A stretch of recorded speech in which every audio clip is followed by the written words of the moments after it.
Стадион. Емисија за вашата вистина. Прво, ние фонд имаме. И тој се вика Филмски фонд. Моментално тој е агенција за филм и само треба да му се прошират официјално, што мислам дека веќе е и на некоја неофицијално направено. И телевизиската, тоест аудиовизуелната продукција во било каква форма, дали е за кино, дали е за на телевизија, да влезе таму. Сега вака, значи да бидам сосем краток по точки. За реформите. Ние досега никакви реформи немаме. И просто нема ни да можеме да имаме се додека не утврдиме што всушност сакаме ние од тие реформи. Ние немаме медиумска стратегија, немаме јасна идеја, дали е идејата да се задржи сегашната сцена, презаситена, поларизирана, политизирана, или да се дојде до еден број на, посебно во радиодифузијата, што би овозможил одржливо функционирање на, според парите комерцијални што ги имаме, половина телевизија. Значи, која би давала само вести и би имала вакви радиопрограми на телевизија, имено говорно радио, тоа што ние го нарекуваме со многу либерално користење на зборот дебатни емисии.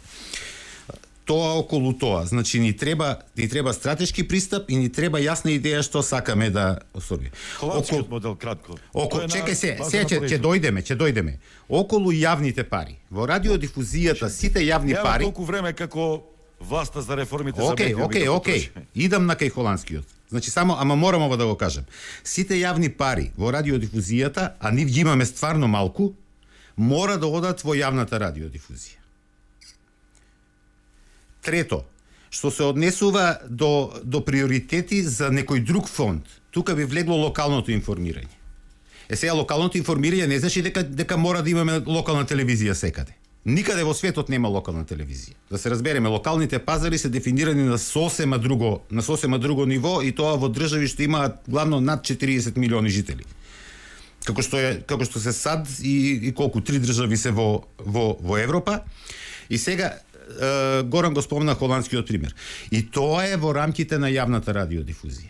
Да се разбереме. Таму имаат нешто што се нарекува радиодифузни, односно аудиовизуелни здруженија, тоа се здруженија на граѓани кои што конкурираат за јавни пари за да произведуваат содржини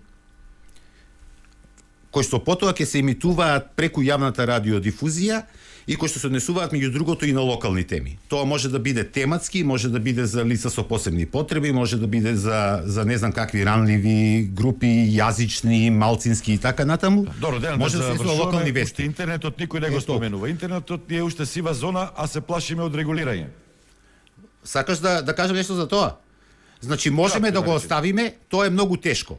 Ние мислиме дека ни треба некаква регулација затоа што на интернетот се случуваат многу несакани работи, односно тој се покажа како добар канал за амплифицирање на некои работи што порано не може да стигнат во традиционалните медиуми. И тоа е промена која што е глобална, која што не верувам дека се врати назад освен ако не го укинеме интернетот.